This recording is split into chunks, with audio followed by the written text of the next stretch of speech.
Assalamualaikum warahmatullahi wabarakatuh. Halo adik-adik pelajar, apa kabar semuanya? Semoga masih dalam keadaan sehat dan selalu bersemangat untuk belajar fisika. Oke, kali ini kita akan bahas untuk lanjutan soal-soal elektrostatika. Ya, kita sudah pada soal yang level 3 ya kali ini ya, soal level 3. Baik, saya sudah punya dua soal, saya munculkan. Nah, seperti ini. Oke, kita bahas satu-satu ya. Sekali lagi, soal ini sudah pernah ada di beberapa postingan sebelumnya. Namun saya akan coba jelaskan dengan cara yang berbeda, seperti itu. Semoga bermanfaat. Mari kita coba membahas satu demi satu. Baik, untuk soal nomor 1. Nah, untuk soal nomor 1, ada 3 buah muatan ya, seperti ini. Nah, dia disusun membentuk segitiga. Nah, di mana jarak antar ketiga muatan itu masing-masing adalah 10 cm gitu. Nah, kalau seperti ini ya, di sini ada angka 10, oke, 10 cm. Nah, di sana juga 10, situ juga 10, berarti segitiganya adalah segitiga sama sisi, gitu ya. Nah, segitiga sama sisi. Nah, dengan demikian kita bisa nyimpulkan bahwa kalau segitiganya sama sisi, itu sudut-sudutnya kan sama di sana. Berapa? Nah, misalnya berarti di sini alfanya berapa? 60 derajat. Nah, gitu ya, 60 derajat. Oke, sana juga 60 kan? Itu juga 60 sama. Oke, sudah dibantu di sini bahwa Q1 dan Q2 itu tarik jelas. Q1 dengan Q3 juga tarik. Kenapa? Ini berlawanan tanda. Oke, seperti itu ya. Jadi nilai Q1 besarnya 1 mikrokulom. Nah, ini Q1 adalah 1 mikrokulom. Kemudian Q2. Nah, ini ada Q2 minus 2 mikrokulom. Dan ini ada Q3. Ya, gitu. Ini ada Q3 juga sama dengan 2 mikrokulom. Ya, ini Q2 dan Q3 sama. Tandanya juga sama, besarnya juga sama. Sorry, ini kulom ya. Oke, bukan mikro, sorry. Ini 1 kulom. Ini minus 2 kulom. Nah, ke bawah soal-soal sebelumnya. Oke, mohon maaf. Baik. Kita coba karena yang ditanya adalah gaya kulom yang bekerja pada Q1, berarti kita perlu uraikan ya di sini. Ya, kita sudah dibantu ini, berarti kita harus nyari kemana resultannya. Nah, gitu dengan metode penjumlahan vektor yang sudah dikuasai ya. Oke, kayak gini kan akhirnya. Nah, inilah yang kita namakan sebagai apa namanya F1. Ya, ini adalah F1. Oke, ini adalah F1. Gaya total yang bekerja pada Q1. Namun di sana kita perlu cari ya, di situ ada F berapa? 1, 2. Nah, dan di sana ada F berapa? 1, 3. Nah, 1, 2 dan 1, 3.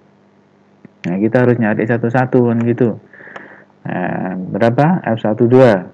Oke, F1, 2.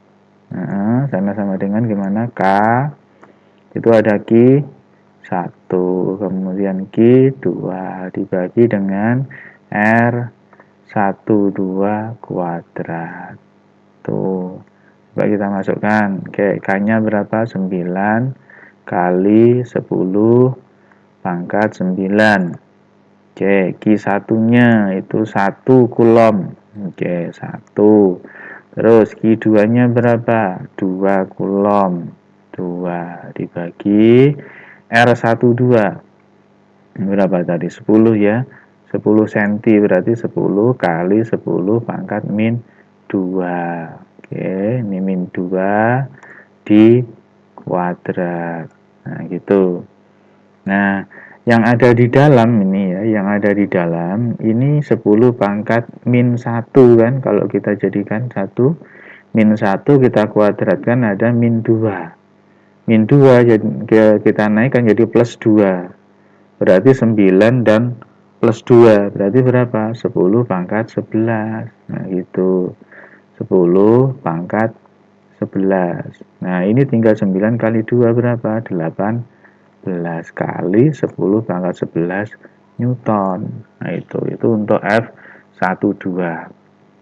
Nah, untuk F13 ini jaraknya sama, ini R-nya sama. Q1-nya ini tadi, kemudian Q2-nya sama. Nah, berarti dengan demikian maka F13 itu akan sama dengan F12. Berapa? Ya ini tadi, ya kan sama gitu ya. Itu berapa? 18 kali 10 pangkat 11. Satuannya adalah Newton. Nah, begitu. Satuannya Newton. Nah, berikutnya kita jumlahkan secara vektor ya. Kita jumlahkan secara vektor antara ini 12, 13 sehingga menghasilkan F1 itu ya. Jadi ini angkanya sama. Ya, angkanya sama ternyata 12 dengan 13. Nah, berarti kalau secara vektor untuk mencari besarnya F, oke, untuk mencari besarnya F1 itu kan sama dengan F. Gini 12 kuadrat ditambah F.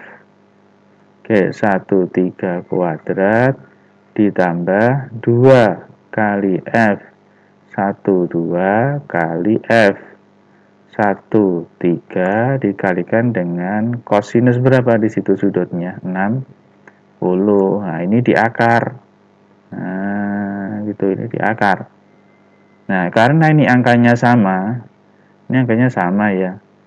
Sama, biar tidak terlalu kelihatan susah gitu. Ini saya misalkan angka yang di sini dengan X gitu aja ya. Nah, kita misalkan X. Nah, berarti kan jadi gimana? Akar. Nah, jadinya gimana? X kuadrat kan gitu. Ditambah X kuadrat ditambah 2 dikali X kan gitu. Dikali dengan X gitu. Dikali ini ya, dikali. Nah, cos 60 berapa? Nilainya setengah gitu. Sehingga angka ini bisa kecoret ya. Ini coret, ini juga coret. Nah, gitu. Oke, saya lanjut di sebelah. Di bawah masih ada ternyata, masih ada tempatnya. Oke, di sini aja. Berarti kita tuliskan F1 sama dengan gitu. Berapa di situ? Akar. Ya, ini kan X kuadrat tambah X kuadrat 2X kuadrat kan? 2X kuadrat. Tuh. Ditambah ini. Nah, itu X kali X berarti X kuadrat. Nah, X kuadrat. Nah, kalau seperti ini mudah. Oke, sama dengan akar berapa? 3X kuadrat. Nah, X kuadratnya kita akar. Berarti kan tinggal X. X-nya boleh keluar dari tanda akar. Berarti X akar 3. Sudah selesai. Tinggal menuliskan X-nya tadi berapa? 18 kali 10 pangkat 11. Tapi masih ada akar 3. Oh, itu Newton. Nah, selesai. Nah, gitu ya. Gampang kan? Nah, sederhana. Jadi ini kita coba untuk memisalkan. Jadi ini dimisalkan akan ketemu permasalahan yang sederhana gitu. Oke. Baik. Untuk soal yang kedua, ada dua buah muatan seperti ini, positif dan negatif, ya. Nah, kalau ini ada muatan Q1, ini positif, 1 mikrokulom, kemudian Q2-nya adalah 4 mikrokulom, terpisah pada jarak 10 cm, kita disuruh nyari ini ceritanya ya. Kita disuruh nyari kuat medan listrik yang di mana titik itu kuat medannya sama dengan 0 gitu.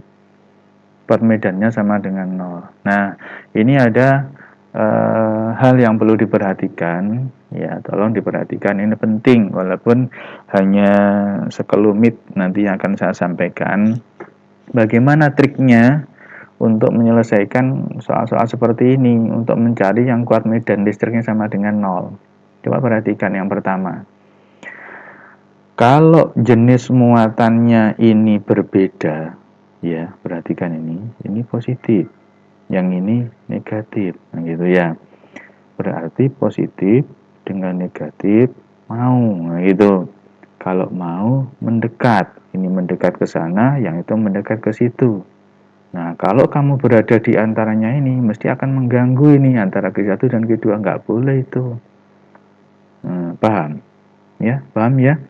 Jadi kalau ini muatannya nggak sama, dia mengalami gaya tarik, maka kamu tidak boleh berada di sini. Ya, ini mengganggu ini ya, mengganggu. Nah, di mana kamu harus berada biar kamu tidak mengganggu, intinya begitu di kuat medan listrik sama dengan 0 itu. Ya harus di luar, di sebelah sana atau di sebelah situ. Nah, sini atau sana. Nah, gitu. Paham ya? Jadi gitu. Jadi kalau ini A sama B ini suka gitu ya. A sama B suka. Nah, kamu berada di sini, nggak boleh ini, di antaranya ini nggak boleh, harus berada di luar. Ya, tahu diri dong gitu ya, ini harus ada di luar. Nah, itu yang harus diperhatikan. Kalau jenis muatannya berbeda. Nah, itu. Nah, di mana agar posisimu aman itu, yaitu di dekat titik yang muatannya kecil. Wah, ini ya nyari nih. Di dekat titik yang muatannya kecil. Kecil bukan dalam arti plus atau minus. Minus itu kamu anggap angka yang kecil, tidak. Tapi minus ini hanya menunjukkan jenis muatannya saja. Ya, dilihat angkanya. Nah, Q1 itu adalah 1 mikrokulom, Q2-nya adalah 4 mikrokulom. Berarti nanti harus terletak di dekat muatan yang kecil, tapi harus di luar. Di mana di dekatnya Q1, harus di sini. Nah, ya. Nah, disinilah tempatmu agar aman. Nah, di sini. Oh, di situ. Nah, kayak gitu. Sudah tahu jawabnya ya, berarti harus di luar gitu. Nah, terus bagaimana kalau misalkan ini sejenis? Saya jelaskan sekalian. Bagaimana kalau ini sejenis? Nah, kalau sejenis berarti misalkan positif sama positif. Nggak suka kan? Dia lari ke sana, ini lari ke sana, lari ke sana. Maka kamu nggak boleh di situ atau kamu nggak boleh di sana. Maka kamu harus berada di antaranya ini, gitu. Biar aman, nggak ketabrak gitu ya. Harus berada di antaranya ini. Nah, kalau seperti ini aman nanti. Nah, di mana harusnya tetap di dekat muatan yang kecil, itu. Nah, gitu ya, paham kan? Ada dua catatan tadi yang bisa dicatat untuk selalu dijadikan pegangan untuk menentukan yang kuat medannya sama dengan 0 seperti itu tadi triknya.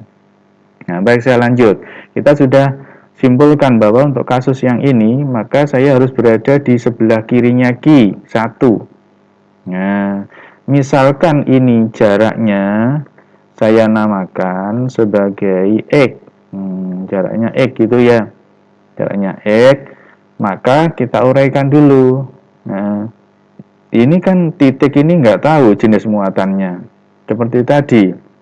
Nah, kalau kita nggak tahu, maka kita harus ambil tanda apa? Positif kan? Oke, karena nggak boleh kita ambil negatif, nggak boleh. Kenapa? Harus positif. Karena kita kalau nggak tahu permasalahan harus positif aja lah gitu ya, positif, nggak boleh berpikir negatif kan gitu. Nah, maka ini kita beri nama muatan positif, itu positif. Nah, antara ini titik P, misalkan ini saya beri nama titik P gitu. Oke, titik P ini dengan Q1 mau nggak gitu. Jadi dia nggak mau toh, dia nggak mau. Maka kemana larinya? Ke sana kan? Nah, larinya ke situ. Ini namanya apa ini? E ya, E. Oke, EP berapa? EP1. Nah, itu EP1 ke kiri.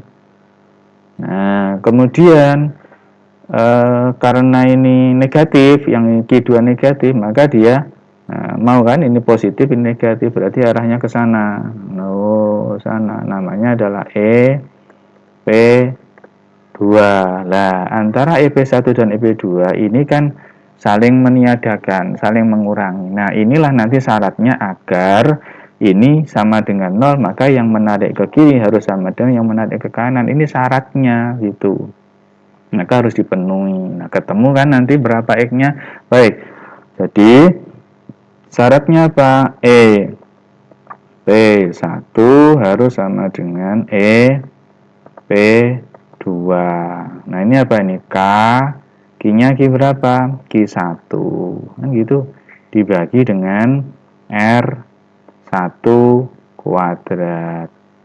Tuh, ini sama dengan Q-nya Q berapa? Q2 dibagi dengan R2 kuadrat. Nah, K-nya dicoret. Oke, mana yang dicoret? Mana yang lain? Udah ada ya. Nah, coret semua habis nanti. Nah, gitu ya. Baik. Ada Q1 kita tulis 1 mikro 1 kali 10 pangkat min 6. Ya yang telaten gitu ya, dibagi R1 berapa? R1 itu ini kan. Nah, kita pakai ini tadi. Berarti berapa? X. X kuadrat. Karena ini di kuadrat. Sama dengan Q2 berapa? 4. Oke, 4 kali 10 pangkat min 6 dibagi. Lah ini antara P ya, antara P ini kan apa namanya, yang kerja kita di titik P. Nah, berarti jaraknya ini jarak antara P dengan Q2, bukan hanya ini tetapi ini ditambah itu. Apa jadinya? 10 ya, 10 plus nah, gitu di kuadrat. Nah, biar aja gitu. Loh, ini masih sentimeter, boleh nggak apa-apa, nanti satuan akhirnya ya biarkan dalam sentimeter, nggak ada masalah gitu. Oke, ini kita coret, ini juga kita coret. Nah, kita kumpulkan ke sebelah sana. Oke, kita kumpulkan jadi gimana? 10 plus X, nah gitu, dibagi dengan X, nah gitu. Saya kurungnya saya perbesar, ya saya begitukan, boleh kan? Ya, ini kali sana, ini tetap di situ, sama dengan berapa? 4/1. Nah, gitu ya. Nah, agar ininya bisa lebih mudah dikerjakan, di akar kiri, di akar kanan, akar kiri, akar kanan, akar kiri, akar kanan. Itu berarti kalau di kiri saya akar, oke, saya lanjutkan di sebelah sana. Sebelah kiri saya akar jadinya 10 plus X. Kita bagi apa? Kita bagi X sama dengan berapa di akar? 2. Kan 2 toh. Ini di akar hilang, ini di akar tinggal 2. Kalikan silang, 10 plus X. Kan gitu. Sama dengan 2X. Kan gitu ya. 10 plus X sama dengan 2X. Jadi, ini kan 10 sama dengan, ini bawa ke sebelah sana. Jadi 2X. Oke, min X. Nah, gitu. Jadi X berapa? X sama dengan 10. Oke, 10 cm. Ketemu dah. Nah, jadi letak titik yang memiliki kuadrat nilai sama dengan 0 adalah 10 cm di sebelah kiri Q1. Ini di sebelah kiri Q1. Karena berapa? X-nya 10 cm. Ini 10 cm di sebelah kiri Q1. Itu jawabnya. Ya, bisa dipahami kan? Baik, tetap semangat kan untuk belajar fisika. Sekali lagi, jangan lupa untuk selalu mengikuti channel yang kita miliki. Jangan lupa untuk like dan komen juga kita perlukan untuk memperbaiki tampilan-tampilan video berikutnya. Dan jangan lupa untuk subscribe-nya agar selalu menerima notifikasi kalau sudah ada video-video yang terbaru. Demikian, Assalamualaikum warahmatullahi wabarakatuh.